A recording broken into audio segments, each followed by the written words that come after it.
Assalamualaikum warahmatullahi wabarakatuh.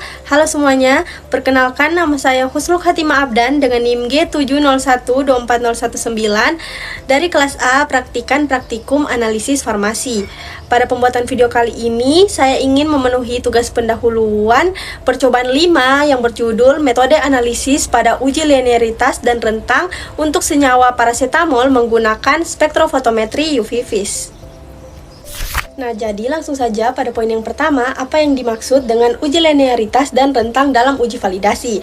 Jadi, uji linearitas adalah pengujian untuk mengetahui apakah terdapat hubungan yang linear atau berbanding lurus antara konsentrasi analit dengan respon alat, yaitu absorbansi pada spektrofotometri UV Vis. Nah, artinya semakin tinggi konsentrasi larutan, maka absorbansi yang dihasilkan juga harus meningkat secara sebanding. Nah, ciri linearitas yang baik yaitu grafik konsentrasi terhadap absorbansi itu membentuk garis lurus dan nilai koefisiensi korelasi mendekati 1.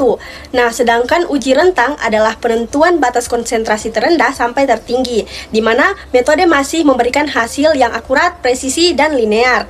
Jadi, linearitas menunjukkan hubungan lurus antara konsentrasi dan absorbansi, sedangkan rentang menunjukkan batas konsentrasi di mana hubungan tersebut masih berlaku.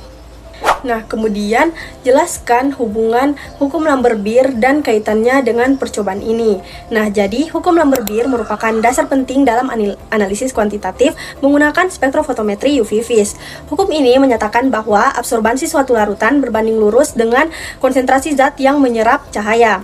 Secara matematis dituliskan sebagai A sama dengan epsilon kali B kali C, di mana A adalah absorbansi, epsilon adalah absorbitas molar, dan B adalah panjang lintasan cahaya, dan C adalah konsentrasi larutan. Nah, maknanya adalah semakin tinggi konsentrasi zat, maka semakin banyak cahaya yang diserap, sehingga absorbansi semakin besar. Nah, kaitannya dengan percobaan ini adalah kita membuat larutan standar parasetamol dengan berbagai konsentrasi. Kemudian, setiap larutan diukur absorbansinya menggunakan spektrofotometri UV Vis.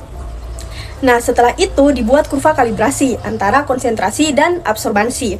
Nah, jika grafik yang terbentuk berupa garis lurus, berarti percobaan mengikuti hukum Lambert-Beer. Nah, prinsip inilah yang digunakan untuk menentukan konsentrasi sampel parasetamol secara akurat. Nah, kemudian soal yang ketiga, jelaskan faktor defisiasi yang mempengaruhi hasil pengukuran linearitas dan rentang konsentrasi. Nah, jadi dalam analisis UV Vis terdapat beberapa faktor yang dapat menyebabkan defisiasi atau penyimpangan hasil pengukuran. Yang pertama adalah kesalahan pembuatan larutan, seperti kesalahan penimbangan, pemipetan, dan pengenceran. Nah, hal ini menyebabkan konsentrasi aktual berbeda dari yang seharusnya. Kemudian yang kedua adalah kuvet yang terlalu kotor atau tergores. Nah, jadi kotoran pada kuvet dapat menghambat cahaya sehingga absorbansi menjadi tidak akurat. Kemudian faktor yang ketiga adalah konsentrasi larutan yang terlalu tinggi atau terlalu rendah. Nah, jika terlalu tinggi maka absorbansi bisa melewati batas linear alat. Nah, jika terlalu rendah maka sinyal menjadi terlalu kecil untuk diukur. Nah, faktor keempat adalah panjang gelombang yang tidak tepat. Pengukuran harus dilakukan pada panjang gelombang maksimum agar hasil lebih sensitif dan akurat. Kemudian faktor kelima adalah gangguan dari pelarut atau zat lain yang ikut menyerap cahaya. Kemudian faktor keenam adalah kondisi instrumen yang tidak stabil, misalnya lampu UV. Nah, faktor ketujuh adalah kesalahan operator seperti pembacaan data yang tidak tepat atau teknik pengukuran yang tidak konsisten. Nah, semua faktor ini dapat menyebabkan titik data menyimpang dari garis lurus dan menurunkan kualitas linear. Nah, kemudian soal yang keempat, jelaskan nilai R yang menunjukkan linearitas sangat baik dan kriteria penerimaan nilai R untuk metode kuantitatif. Nah, jadi nilai R adalah koefisien korelasi yang menunjukkan kekuatan hubungan linear antara konsentrasi dan absorbansi. Nilai R berkisar antara -1 sampai +1. Semakin mendekati +1, maka hubungan linear semakin kuat. Interpretasi nilai R adalah sebagai berikut. Jika nilainya mendekati 0, hubungan linear sangat lemah. Jika nilainya antara 0,9 hingga 0,95, linearitasnya tergolong baik. Jika nilainya di atas 0,99, linearitasnya sangat baik. Dalam metode kuantitatif farmasi, kriteria penerimaan umumnya adalah nilai R minimal 0,995, sedangkan nilai ideal adalah 0,999 atau lebih. Semakin tinggi nilai R, maka semakin valid metode tersebut untuk digunakan dalam penetapan kadar. Nah, kemudian soal yang kelima, jelaskan tujuan aplikasi uji linearitas dan rentang pada bidang farmasi.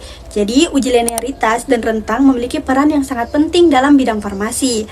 Tujuan pertama adalah menjamin ketepatan penetapan kadar obat. Dengan metode yang valid, kadar zat aktif seperti paracetamol dapat diukur secara akurat.